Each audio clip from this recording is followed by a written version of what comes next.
केंद्र सरकार अपनी 13 सेक्टर की प्रॉपर्टीज प्राइवेट कंपनियों को लीज पर देने जा रही है। इससे वो 6 लाख करोड़ रुपए जुटाएगी। शुरुआत गैस पाइपलाइन से हो रही है। हमारे लिए इस पॉलिसी को जानना बेहद जरूरी है, क्योंकि ये सीधे सीधे हमारी आपकी पॉकेट से जुड़ा हुआ मामला है। मान लीजिए कि आपके पास एक सुंदर सा होटल है, लेकिन उसके मेंटेनेंस के लिए आपके पास पैसे नहीं है, तो आपने उसे प्राइवेट कंपनी को किराए पर दे दिया। अब आपका होटल भी बना रहेगा और किराए के पैसे भी मिलते रहेंगे। सरकार की नेशनल मोनेटाइजेशन पॉलिसी यही कहती है। ये सुनने में पढ़ने में तो बहुत अच्छा लग सकता है, लेकिन इस सरकारी एक्सपेरिमेंट के कुछ रिजल्ट हमारे सामने हैं। आइए उनसे रूबरू होते हैं। प्राइवेटाइजेशन के बाद पहला रेलवे स्टेशन बनकर तैयार हुआ है भोपाल का हबीबगंज स्टेशन। प्राइवेट हाथों में जाने से पहले इसका प्लेटफॉर्म टिकट 10 रुपए का था, अब 50 रुपए का है। इस रेलवे स्टेशन से रोजाना औसतन 40,000 लोग आते और जाते हैं। एक अनुमान के मुताबिक यहाँ आने वाले करीब 50% से ज्यादा यात्रियों के साथ उनके दोस्त या परिवार वाले पहले आते थे, लेकिन अब ये लोग प्लेटफॉर्म के अंदर जाकर ट्रेन छूटते वक्त अपनों को अलविदा नहीं करते, गेट के बाहर से ही लौट जाते हैं, क्योंकि एक प्लेटफॉर्म टिकट 50 रुपए का है। अब सरकार एक दो नहीं, पूरे 400 स्टेशन की मरम्मत प्राइवेट कंपनियों को देने जा रही है। टूरिस्ट प्लेस वाले कालका, शिमला, दार्जिलिंग जैसे रेलवे का संचालन प्राइवेट संस्थाओं को दे दिया जाएगा। 1400 किलोमीटर तक रेलवे ट्रैक भी लीज पर दिए जाएंगे। यहाँ सुविधाएं तो बढ़ेंगी, लेकिन रेट 10 रुपए से 50 रुपए हो सकते हैं। इसी तरह सरकार ने एक ट्रेन को प्राइवेट हाथों में दिया, नाम है तेजस। इसका टिकट मिलता है डायनेमिक फेयर सिस्टम से। मतलब ये है कि जितनी डिमांड उतना ज्यादा महंगा टिकट। 23 सितंबर 2019 को कई लोगों ने दिल्ली से लखनऊ का टिकट 4300 रुपए में खरीदा। आम दिनों में भी इसका रेट 1700 रुपए है, जबकि शताब्दी एक्सप्रेस में इतनी ही दूरी का टिकट 815 रुपए में मिलता है। अब सरकार 90 पैसेंजर ट्रेन प्राइवेट हाथों में देने की तैयारी में है। जबकि ट्रेन प्राइवेट हाथ में जाए तो टिकट दोगुने से भी ज्यादा महंगे होने लगते हैं। हाँ, ये जरूर है कि रेलवे की प्रॉपर्टी किराए पर देकर सरकार को 1.5 लाख करोड़ रुपए मिल जाएंगे, लेकिन रेल से ज्यादा पैसे सरकार सड़कों को लीज पर रखकर जुटाएगी। ये है ग्रेटर नोएडा से आगरा को जोड़ने वाली यमुना एक्सप्रेसवे। इसका मेंटेनेंस प्राइवेट कंपनी को दे दिया गया है। 165 किलोमीटर की इस सड़क पर आप सफर करते हैं तो टोल टैक्स देना होता है 360 रुपए। किसी दूसरी सड़क पर इतने ही दूर जाने का आपको ज्यादा से ज्यादा 150 रुपए टोल टैक्स देना होता है। यानी सड़क का मेंटेनेंस प्राइवेट हाथ में तो टोल टैक्स दोगुना। लेकिन सरकार देश की 27% हाईवेज यानी करीब 27,600 किलोमीटर सड़क बनाने और मेंटेनेंस का काम प्राइवेट कंपनियों को देने जा रही है।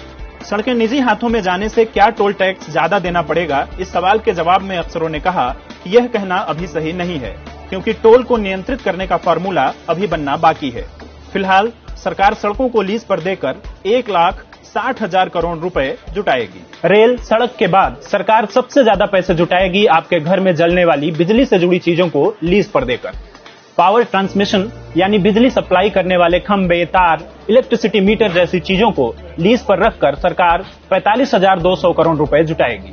इसी तरह पावर जनरेशन यानी बिजली बनाने वाली चीजों को प्राइवेट कंपनियों को दिया जाएगा। इससे सरकार को 29,832 करोड़ रुपए मिलेंगे। फिलहाल देश में रिलायंस, अडानी ग्रुप और टाटा ग्रुप प्राइवेट बिजली बनाने और सप्लाई करने का काम करते हैं। पावर के बाद बारी आती है आपके मोबाइल की। साल 1994 से ही सरकार स्पेक्ट्रम की नीलामी करती आई है। स्पेक्ट्रम वही नेचुरल रिसोर्स है जिसके जरिए मोबाइल या फोन से बातचीत होती है।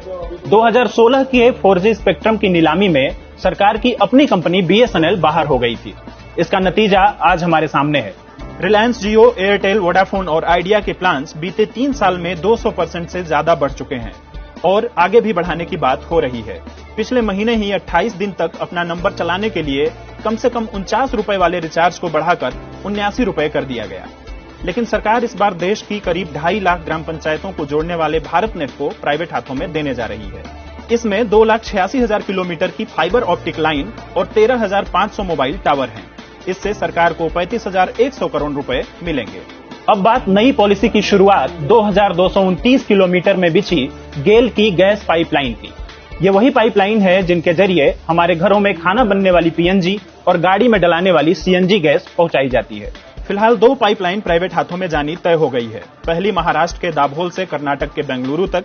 इसके जरिए बेलगाम, धारवाड़, बेल्लारी, रामनगरम और बेंगलुरु समेत 10 जिलों के लोग जुड़े हुए हैं। इससे रोजाना 1 crore 60 lakh cubic metre gas supply होती है। दूसरी लाइन गुजरात के दाहेद से लेकर महाराष्ट्र के दाभोल तक है। इससे भी हजारों लोगों की जिंदगी जुड़ी हुई है। यहाँ पर यह जिक्र करना बेहद जरूरी है कि पेट्रोल और एलपीजी सिलेंडर के दाम बढ़ने के बाद सीएनजी और पीएनजी की खपत बढ़ी हुई है, लेकिन यही प्रॉपर्टी सबसे पहले प्राइवेट हाथों में जाने वाली है। सरकार कुल 8,154 किलोमीटर गैस पाइपलाइन को प्राइवेट कंपनियों को लीज पर देने जा रही है। इससे 24,462 करोड़ रुपए उसे हासिल होंगे। इसके बाद बारी आती है एविएशन इंडस्ट्री यानी हवाई जहाज की इंडस्ट्री की। इंदौर का देवी अहिल्याबाई होलकर एयरपोर्ट 2022 तक प्राइवेट संस्थाओं को दे दिया जाएगा। 2024 तक भोपाल का राजा भोज एयरपोर्ट, इसके साथ ही वाराणसी, रायपुर, भुवनेश्वर, अमृतसर, चेन्नई, तिरुपति समेत 25 एयरपोर्ट लीज पर दे दिए जाएंगे। इससे सरकार 20,782 करोड़ रुपए जुटाएगी। मोनेटाइजेशन पॉलिसी से खेल और हॉस्पिटैलिटी सेक्टर की चीजें भी प्राइवेट हाथों में जाएंगी। इनमें सबसे बड़ा नाम स्पोर्ट्स अथॉरिटी ऑफ इंडिया यानी साई के भोपाल सेंट्रल सेंटर का है। ये सेंटर 100 एकड़ में फैला है। इसमें कई इंडोर आउटडोर स्टेडियम हैं और हॉस्टल भी हैं। खेलों के बाद आपसे जुड़ा हुआ है हॉस्पिटैलिटी सेक्टर। इसमें देश भर के 8 बड़े होटल को लीज पर दिया जाएगा। इसके अलावा सरकार की लिस्ट में सब्जी अनाज रखे जाने वाले वेयर हाउसेस, खनन, पानी के जहाज और अर्बन रियल एस्टेट वाली चीजों को भी लीज पे रखा जाना तय हुआ है। 23 अगस्त को जब वित्त मंत्री निर्मला सीतारमण ने इसकी घोषणा की तो सोशल मीडिया पर इसकी आलोचना होने लगी और विपक्ष ने इस पर हमला बोला।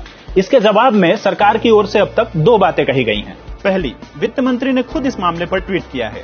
उनका कहना है कि चोरी छुपे काम करना तो कांग्रेस की कार्यशैली है।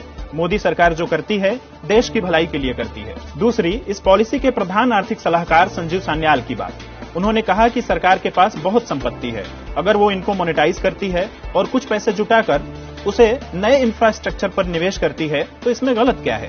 इन पैसों से कमजोर तबके को सपोर्ट दिया जाएगा। फिर सरकार अपनी संपत्ति को बेच नहीं रही है, केवल लीज पर रख रही है। सरकार ने फाइबर ऑप्टिक लाइन प्राइवेट कंपनियों को लीज पर दे रखी है, लेकिन सरकार की अपनी कंपनी बीएसएनएल आज खस्ता हालत में है। वर्ल्ड बैंक के चीफ इकोनॉमिस्ट रह चुके अर्थशास्त्री प्रोफेसर कौशिक बासु कहते हैं कि कोरिया जैसे छोटे आबादी वाले देश के लिए ऐसी पॉलिसी तो ठीक है, लेकिन भारत की संपत्तियों को इतने बड़े पैमाने पर लीज पर रखना ठीक नहीं होगा।